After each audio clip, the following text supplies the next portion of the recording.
Баршаңызға қайырлы күн, каналыма қош келдіңіздер. Бүгін сіздермен жылдам уақытта дайын болатын осындай тауық еті қосылған өте дәмді шашпа палау пісіретін боламыз. Ең алдымен тауықтың сан етін алдын ала 2 сағатқа тұз дәмі сіңуі үшін маринадтап қоямыз. Ол үшін сарымсақтың 5-6 тірсесін алып, ұсақ үккіштен өткіземіз. Дәміне қарай тұз, паприка, чили, хмели сунели, палауға арналған дәмдеуіштерді сеуіп, әр тауыққа жағып шығамыз. Құрметті көрермендерім, каналымда шығып отыратын осындай пайдалы әрі жеңіл рецепттерді жіберіп алмас үшін каналға подписаться етіп, тіркеліп қоюды ұмытпаңыздар.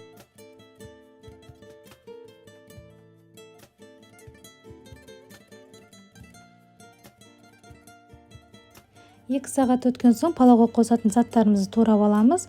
Орташа пиязды жарты ай етіп турап аламын. Болгар боршы мен сәбізді 4 бұрыштап шақпақ етіп тураймыз.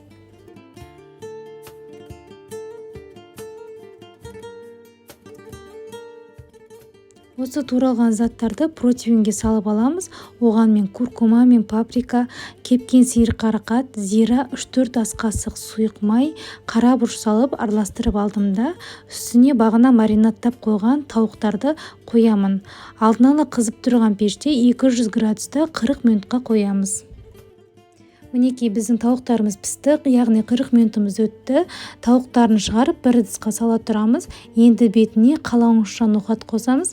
Ноқатты бір күн бұрын суық суға бұқтырып қою керек.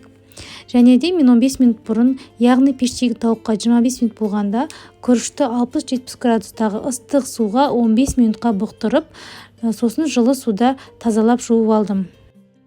Күрішін салып, жақсылап жайпалап, ең бетіне тауықты салып, 2 шыны күріш өлшесем, 2 шыны сорпа немесе су құямын.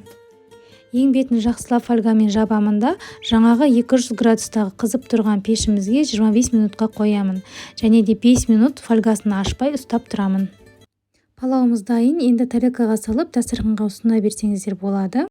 Әсіресе жұмыстан келе салғанда тез жасалатын ас, ол үшін кешке тауықтарды маринадтап қойсаңыз, тез әрі дәмді палау болады. Назарларыңызға көптен көп рахмет. Сіздермен болған Әйгерім.